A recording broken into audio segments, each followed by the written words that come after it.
আপনার বন্ধু ফাহাদ, তার মৃত্যুটা ছিল একটা আকস্মিক ট্র্যাজেডি। আপনি কি আমাদের শুরু থেকে জানাতে পারবেন কিভাবে জানতে পারলেন? জি, সেদিন আমি ছিলাম মাদ্রাসায়। ফাহাদ সেদিন আসেনি। ছুটির ঘন্টা বাজার 1 ঘন্টা আগে আমাদের ক্লাসের জুবায়ের একটা পার্সেল আসলো, তাই সে একটু আগেই বাসায় চলে যায়। পথে জুবায়ের দেখে একজন ছেলেকে অটোতে নিয়ে যাওয়া হচ্ছে। মুখটা এমন বিকৃত, রক্তাক্ত, সে চিনতেই পারেনি। ভেবেছিল মাহফুজ, অথচ সেটা ছিল ফাহাদ। তখনও নিশ্চিতভাবে বুঝতে পারেননি যে এটা ফাহাদ, একেবারেই না। জুবায়ের আমাদের ফোন দিয়ে জানায় মাহফুজ নাকি অ্যাক্সিডেন্ট করেছে। তখন আমরা সবাই বিভ্রান্ত হয়ে যাই। আনাস ফোন দিল মাহফুজের বাসায়। ওর আম্মু বললেন মাহফুজ তো বের হয়নি, অসুস্থ। তারপর একটু সামনে গিয়ে জানতে পারি লোকজন বলছে ফাহাদের ছবি দেখেছে রক্তাক্ত অবস্থায়।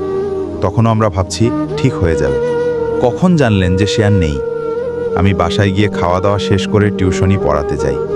হঠাৎ শাহিন ভাই ফোন দিয়ে বললেন, মাহমুদ ভাই, ফাহাদ মারা গেছে। আনাস তখন কাঁদছে, কান্নার জন্য কথাই বলতে পারছে না। আমি দৌড়ে বেরিয়ে পড়লাম। ওর ভাই ওমরের কাছ থেকে আনাসের নাম্বার নিয়ে ওর সাথে দেখা করি। দেখি ফাহাদের বাড়ির সামনে রাস্তার মাঝখানে ও বসে কাঁদছে।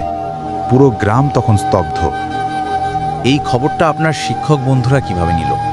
আমি সাথে সাথে ফেসবুকে পোস্ট দিলাম। আমাদের মাসুদ স্যার কমেন্ট করলেন, ইন্না লিল্লাহি ওয়া ইন্না ইলাইহি রাজিউন।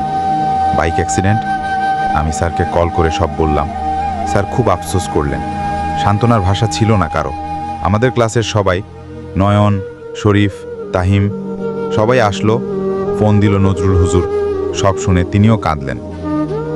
তার লাশ যখন এলো তখন কি পরিস্থিতি ছিল? কুমিল্লা থেকে যখন অ্যাম্বুলেন্স এলো তখন যেন আকাশ বাতাস কেঁদে উঠল। শুনলাম সে রাস্তায় অনেকক্ষণ পড়েছিল।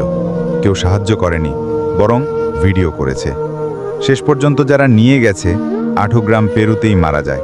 কুমিল্লা হাসপাতালে নিয়ে গেলেও ডাক্তাররা মৃত ঘোষণা করেন। লাশটা যখন দেখলাম মনে হচ্ছিল মাটির মাঝে গড়াগড়ি করে কাঁদি। আমি সবাইকে মেসেজ দিলাম।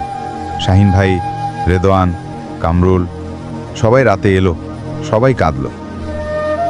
জানাজায় কারা কারা ছিল? আমাদের মাদ্রাসার সব শিক্ষক, ছাত্র সবাই উপস্থিত ছিল।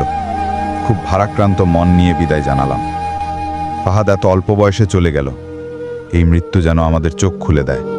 আল্লাহ যেন ওকে জান্নাতুল ফিরদৌস নাসিব করেন, আমরা তার জন্য দোয়া করি।